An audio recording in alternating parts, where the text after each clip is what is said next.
O pronto-socorro estava em caos naquela noite de sábado. Sirenes tocando sem parar, ambulâncias chegando uma atrás da outra, gritos, choro, correria, macas ocupando cada centímetro do corredor apertado, médicos correndo de um lado para o outro, enfermeiros tentando organizar o que não tinha organização possível, e ninguém viu o velho que entrou cambaleando pela porta da emergência.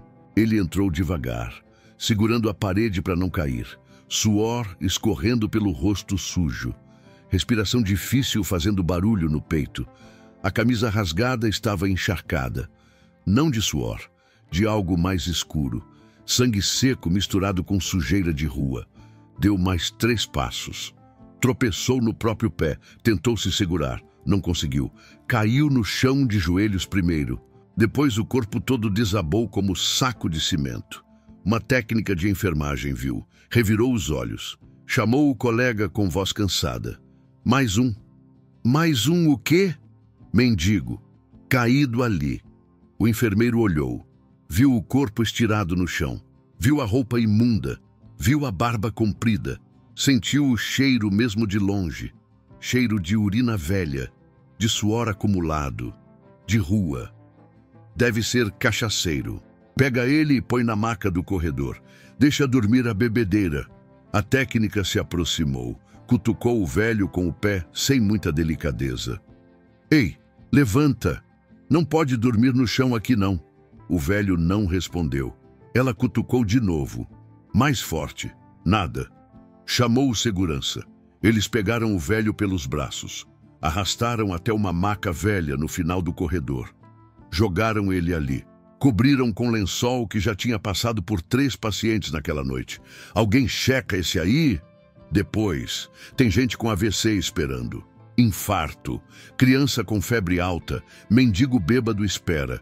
E o velho ficou ali, no corredor escuro, no canto esquecido, respirando cada vez mais devagar. Ninguém media pressão, ninguém checava pulso, ninguém olhava para ele como gente. 1 hora se passou. 2 horas, o movimento continuava intenso. Acidentes de trânsito, briga de bar, overdose. O pronto-socorro de hospital público grande em São Paulo não parava nunca. O médico plantonista passava correndo de um box para o outro. Dr. Lucas Mendonça, 37 anos, plantonista há 12 anos, cansado, exausto, barba por fazer de 3 dias, olheiras profundas. Jaleco com manchas de sangue de pacientes anteriores, mas os olhos ainda atentos, ainda vivos, ainda se importando. Ele saiu de um box após estabilizar paciente com crise hipertensiva. Parou no corredor para respirar. 5 segundos de pausa. Olhou ao redor, viu as macas todas ocupadas, viu gente gemendo, viu família chorando, viu o caos que era sua realidade todo sábado. E viu a maca no canto. O velho coberto com lençol sujo, imóvel demais, quieto demais. Algo no instinto médico dele disparou alarme. Ele se aproximou, puxou o lençol. O cheiro bateu forte. Ele segurou a respiração, olhou para o rosto do velho, pálido, lábios roxos. Respiração superficial, quase imperceptível. Quanto tempo esse paciente está aqui? A técnica que tinha trazido o velho passou carregando soro. Umas 2 horas, doutor, é mendigo, bêbado. Deixamos ele descansar. Descansar? Vocês mediram pressão? Checaram glicemia? Fizeram alguma coisa? Não deu tempo, doutor, tá lotado. Esse aí não tá sangrando, não tá gritando. Pode esperar. Lucas sentiu raiva subindo, mas não tinha tempo para bronca agora. Pegou o estetoscópio, ouviu o coração. Batimento fraco, irregular, perigoso. Pegou o esfigmomanômetro portátil que carregava no bolso. Mediu a pressão. 8/5. Hipotensão severa. Choque. Esse homem está em choque. Quanto tempo vocês iam deixar ele aqui morrendo? A técnica ficou branca. Outros enfermeiros olharam assustados. Eu preciso de acesso venoso agora. Soro, exames, maca pro box. A equipe correu. Montaram acesso. Lucas pediu exames de sangue, glicemia, hemograma. Função renal, ECG, raio-x de tórax. Começou a reidratar com soro fisiológico correndo rápido. Ele examinou o velho com cuidado, procurando ferimentos, sinais de trauma, sangramento interno. Levantou a camisa imunda, costelas salientes, desnutrição severa, hematomas antigos, mas nada que explicasse o choque. Então ele pegou o braço direito para checar o acesso venoso que tinham colocado.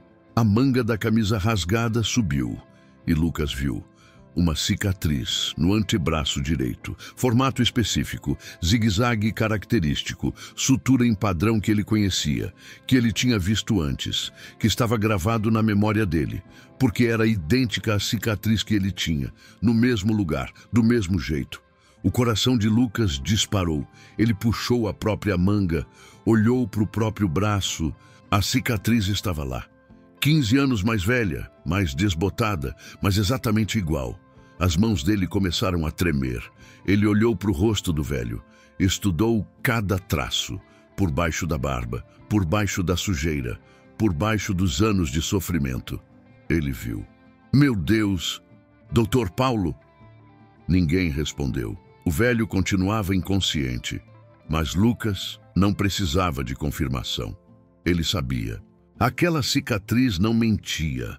Aquele padrão de sutura não tinha como confundir. Ele tinha aprendido aquela técnica com um homem, um único homem, o melhor cirurgião cardiovascular que ele já tinha conhecido. O homem que salvou sua vida há 15 anos atrás, Dr. Paulo Ventura.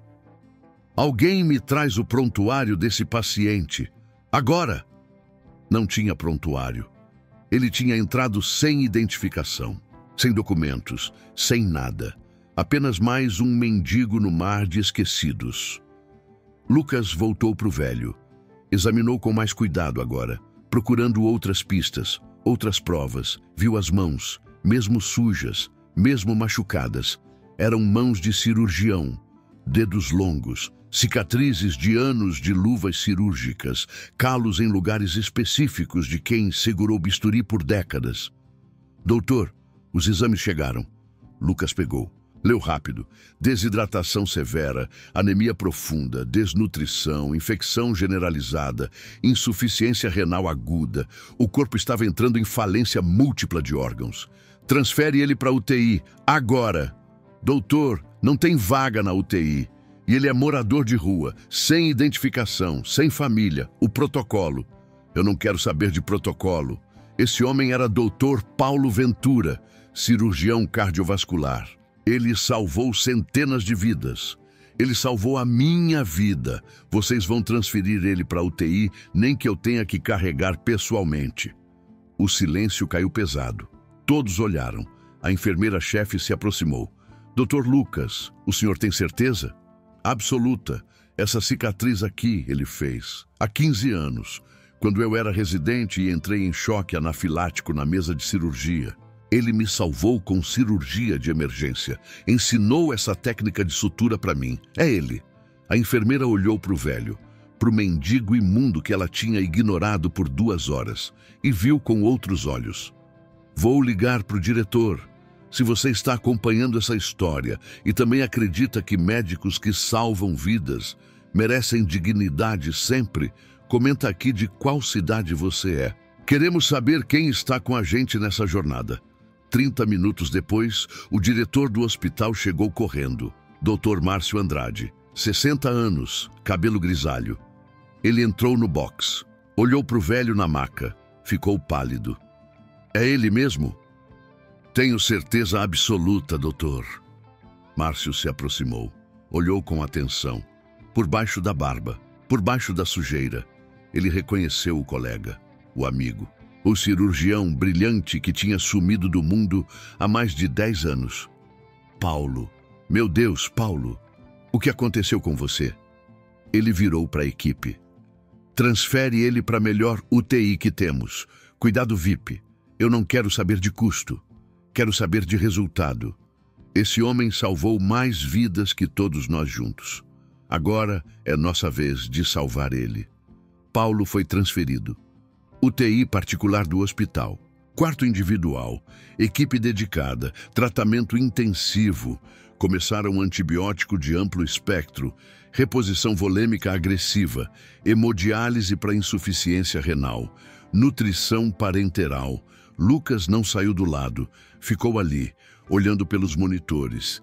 Lembrando, 15 anos atrás ele era residente de cirurgia. 22 anos, ainda aprendendo. Numa cirurgia simples de retirada de apêndice, ele teve reação alérgica severa a antibiótico.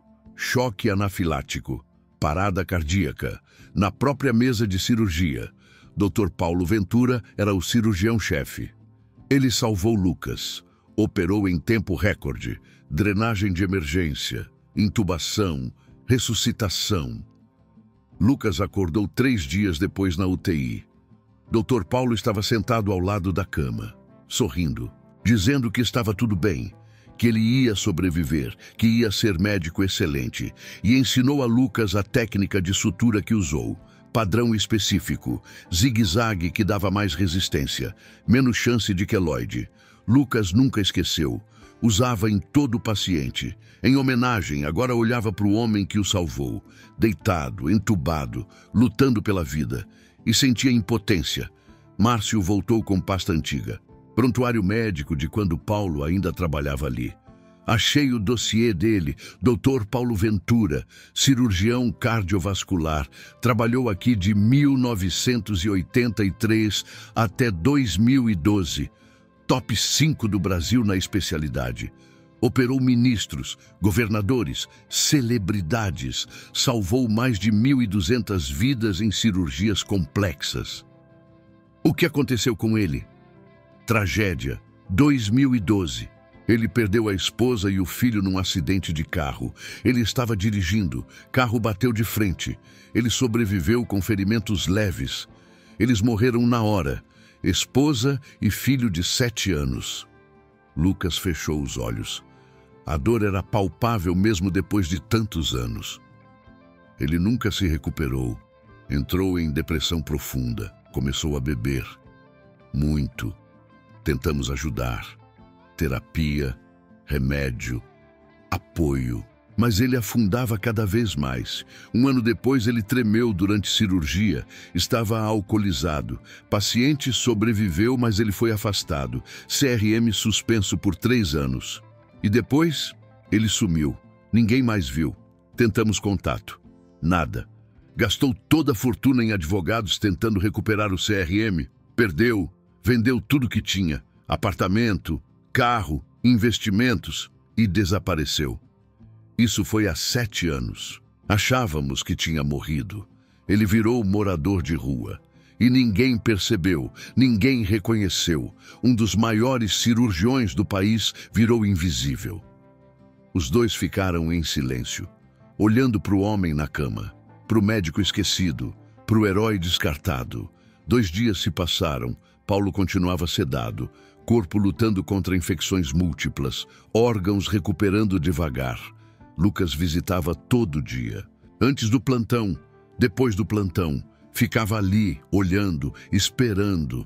No 3º dia, Paulo abriu os olhos, confuso, desorientado. Tentou arrancar o tubo. Enfermeira sedou de leve, chamou Lucas. Doutor Lucas, ele acordou. Lucas correu, chegou ofegante. Paulo estava acordado, olhos arregalados, assustados. Ele olhou para o Lucas. Não reconheceu no primeiro momento. Lucas se aproximou devagar. Tirou a máscara, sorriu. Doutor Paulo, sou eu, Lucas Mendonça. O senhor lembra? O residente que o senhor salvou há 15 anos. Paulo piscou. A memória voltou devagar, como névoa se dissipando. Ele viu o garoto dentro do homem. Assentiu fraco. Lucas, você cresceu. Graças ao Senhor. O Senhor me salvou. Agora deixa eu retribuir. Paulo fechou os olhos. Lágrimas escorreram, silenciosas, carregadas de anos de dor. Nos dias seguintes, Paulo foi melhorando. Saiu da UTI, foi para quarto particular, começou a falar mais, a comer, a se recuperar fisicamente, mas o olhar continuava vazio, perdido, sem vida. Lucas conversava com ele todo dia, sobre medicina, sobre casos antigos, sobre a vida. Paulo respondia, mas sem emoção, sem interesse, como se estivesse apenas esperando a morte chegar. Uma semana depois da internação, Márcio foi visitá-lo. Levou outros médicos, colegas antigos. Eles entraram no quarto, viram Paulo sentado na cama, barbeado agora, limpo, mas ainda magro, ainda frágil. Paulo, quanto tempo, meu amigo? Márcio, vocês não precisavam ter feito tudo isso. Podiam ter me deixado morrer. Morrer? Você é Dr. Paulo Ventura. Você salvou 1000 vidas. Você merece viver. Eu não mereço nada. Eu matei minha família. Eu destruí minha carreira. Eu virei lixo. É o que eu sou. Lixo. Você não matou ninguém. Foi acidente. E você não é lixo. Você é médico. Sempre foi. Sempre será. Paulo balançou a cabeça. Não acreditava mais. Lucas entrou. Sentou na beirada da cama. Puxou a manga. Mostrou a cicatriz. Doutor Paulo, o senhor vê isso? O senhor fez. O senhor me salvou. E me ensinou. Eu uso essa técnica em todo paciente, em homenagem ao senhor. Porque o senhor é o melhor cirurgião que eu conheci. Eu era passado. Agora sou nada. O senhor ainda é. Conhecimento não morre. Experiência não some. O senhor pode não operar mais, mas pode ensinar. Pode passar adiante tudo o que sabe. Quem vai querer aprender com um mendigo bêbado? Eu quero. E todos os residentes desse hospital querem. O senhor é lenda. Seus casos são estudados até hoje nas aulas. Paulo olhou nos olhos de Lucas. Viu sinceridade. Viu esperança. Viu possibilidade. Vocês estão falando sério? Completamente. Nós queremos te oferecer uma posição. Instrutor de residentes, cirurgia geral e cardiovascular, 2 vezes por semana, sem operar, só ensinando, dando aula, supervisionando, compartilhando conhecimento. Eu não sei se consigo, faz tanto tempo. Então a gente vai devagar. Começa com uma aula por semana, depois aumenta, no seu ritmo. Paulo ficou em silêncio, pensando. Lutando contra demônios internos, contra a culpa, contra a vergonha, contra a descrença, mas então olhou de novo para a cicatriz no braço de Lucas e lembrou. Lembrou da sensação de salvar uma vida, de fazer diferença, de ser médico. Eu aceito, mas com uma condição. Eu vou fazer tratamento para depressão, para o alcoolismo, sério, de verdade. Porque se eu vou ensinar, eu preciso estar bem. Já está agendado, psiquiatra, psicólogo, grupo de apoio, tudo aqui no hospital, sem custo, a gente cuida de você. E assim começou a reconstrução. O momento mais importante dessa história ainda está por vir. Se você conhece alguém que precisa ouvir isso hoje, compartilha. E se inscreve no canal para mais histórias que tocam o coração. Paulo ficou internado mais 3 semanas, ganhando peso. Tratando infecções, fazendo terapia diária, enfrentando demônios, chorando a perda da família que nunca tinha chorado direito, aceitando que não foi culpa dele, que foi acidente, que ele merecia viver. Quando recebeu alta, o hospital providenciou moradia, apartamento simples, mobiliado, pago por fundo de assistência aos médicos, roupa, comida, dignidade. 2 semanas depois, Paulo deu sua primeira aula. Sala com 20 residentes. Ele entrou nervoso, mãos tremendo, não de álcool, de ansiedade. Fazia 12 anos que não ensinava, mas quando começou a falar sobre anatomia cardíaca, sobre técnicas cirúrgicas, sobre casos complexos que tinha operado, a voz ficou firme, os olhos ganharam vida. O médico voltou. Os residentes ouviram fascinados. Fizeram perguntas. Ele respondeu com clareza impressionante, com detalhes que só quem viveu sabia, com paixão que estava adormecida, mas não morta. No final, aplaudiram de pé. Paulo saiu de lá diferente, mais leve, mais vivo, mais ele mesmo. As aulas continuaram, 2 por semana, depois 3. Ele ensinava técnicas, contava casos, mostrava radiografias antigas que Márcio tinha guardado, explicava decisões, erros que cometeu, acertos que salvaram vidas. Virou queridinho dos residentes. Eles chamavam de Dr. Paulo, pediam conselho, tiravam dúvidas, aprendiam não só medicina, mas humanidade. Um dia uma residente chamada Marina procurou ele.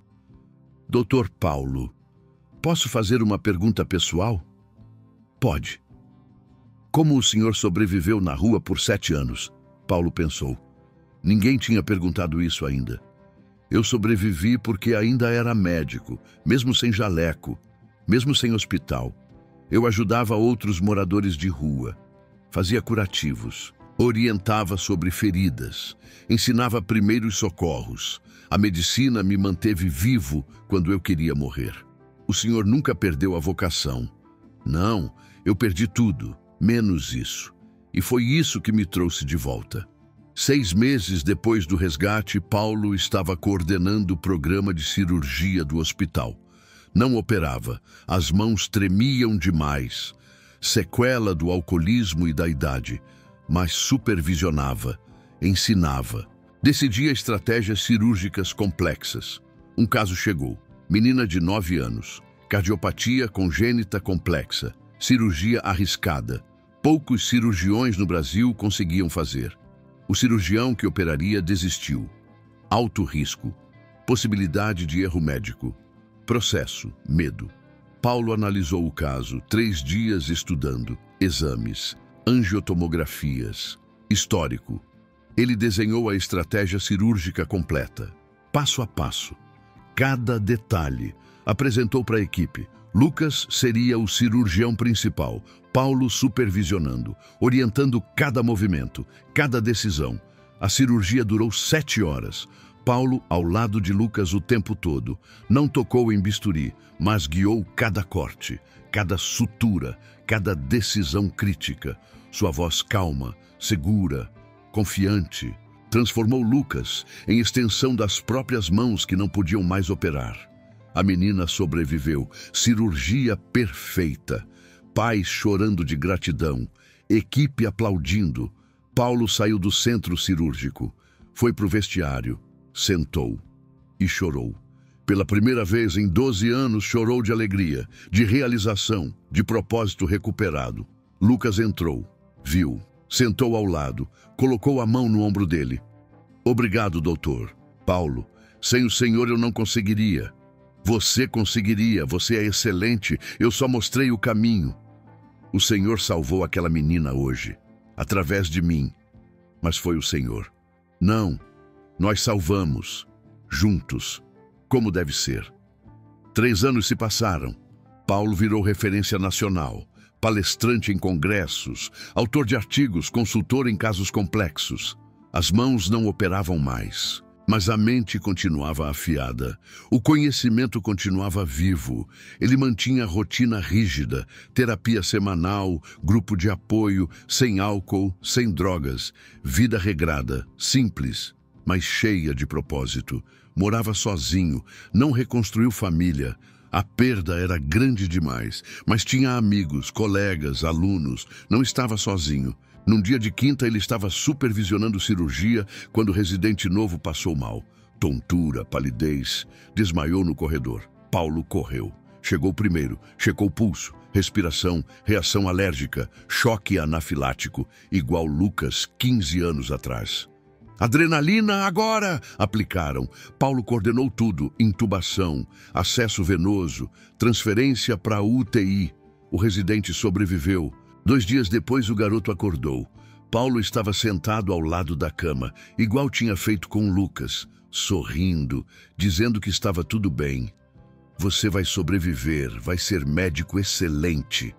O garoto olhou para o homem que o salvou, e Paulo viu ele mesmo ali, jovem, assustado, grato, o ciclo continuando. Aos 71 anos, Paulo teve infarto. Severo, apesar de todos os cuidados. Genética, idade, estresse acumulado de vida inteira. Fizeram tudo o que podiam. Cirurgia de emergência, ponte de safena, recuperação na UTI. Ele sobreviveu, mas ficou mais frágil. Diminuiu o ritmo, uma aula por semana, consultorias pontuais, mais tempo descansando. Aos 74 teve o segundo infarto. Esse foi fatal. Morreu dormindo, sem dor, sem sofrimento, cercado de aparelhos, mas também de flores, de cartas, de amor. O velório foi imenso, mais de 500 pessoas, médicos do Brasil inteiro, residentes que ele treinou, pacientes que ele salvou décadas atrás, famílias inteiras que existiam porque ele operou. Lucas fez o discurso principal, voz embargada, lágrimas correndo. Dr. Paulo me ensinou que médico não desiste nunca, nem de paciente, nem de si mesmo. Ele caiu, mais fundo que a maioria consegue imaginar, mas levantou e continuou salvando vidas, não com bisturi, mas com conhecimento, com ensino, com exemplo. Ele me salvou 2 vezes. Primeiro na mesa de cirurgia, depois me ensinando que médico de verdade nunca para de ser médico, independente de onde está. Márcio leu carta que Paulo tinha deixado, para ser aberta após sua morte. Aos meus amigos e alunos. Obrigado por me devolverem a vida quando eu achei que estava morto. Obrigado por me lembrarem que médico não é profissão, é vocação, é chamado. E isso ninguém tira, nem tragédia, nem álcool, nem rua, nem tempo. Continuem salvando vidas, continuem ensinando, continuem sendo humanos. E lembrem, cicatrizes não são marcas de fraqueza, são provas de que sobrevivemos, de que lutamos, de que vencemos. Enterraram Paulo com honras, bandeira do Conselho Médico sobre o caixão, guarda de honra de residentes, homenagem oficial. E no hospital criaram sala em memória dele. Sala de aula Dr. Paulo Ventura, com foto dele, jovem, sorrindo, de jaleco, e uma placa. As mãos que salvam nunca são esquecidas. As lições que ensinam nunca morrem. A vocação que vive nunca se apaga. 5 anos depois da morte de Paulo, Lucas virou chefe de cirurgia. Primeiro ato foi criar programa. Médicos em situação de vulnerabilidade, doença, vício, crise, depressão. O hospital acolheria, trataria, ajudaria a reconstruir, porque Paulo tinha ensinado. Médico cuida de médico, profissão cuida da profissão, ninguém fica para trás. O programa resgatou 17 médicos em 5 anos. Histórias parecidas com a de Paulo. Quedas diferentes, mas mesma essência. Profissionais brilhantes destruídos por vida e reconstruídos por colegas que se importavam. E toda vez que Lucas operava, toda vez que fazia sutura, usava a técnica que Paulo ensinou. Zigue-zague característico, forte, resistente, bonito, e mostrava para os residentes, ensinando, passando adiante, contando a história. Do médico mendigo, do cirurgião esquecido, do mestre inesquecível, porque cicatrizes contam histórias que palavras não conseguem, e às vezes tudo que alguém precisa é de outra pessoa que olhe, que veja além da barba, que enxergue além da sujeira, que reconheça a cicatriz e lembre que por baixo de todo mendigo pode existir um médico, um mestre, um herói, um ser humano que merece segunda chance. Em cada pessoa há uma dor e uma verdade. Obrigado por acompanhar mais um capítulo de As Injustiças da Vida. Se você acredita que cada pessoa tem uma história que merece ser ouvida, se inscreva no canal, ative o sininho, compartilhe essa história, porque histórias de perdão e recomeço precisam ser contadas sempre. Amanhã, um novo capítulo te espera. Obrigado.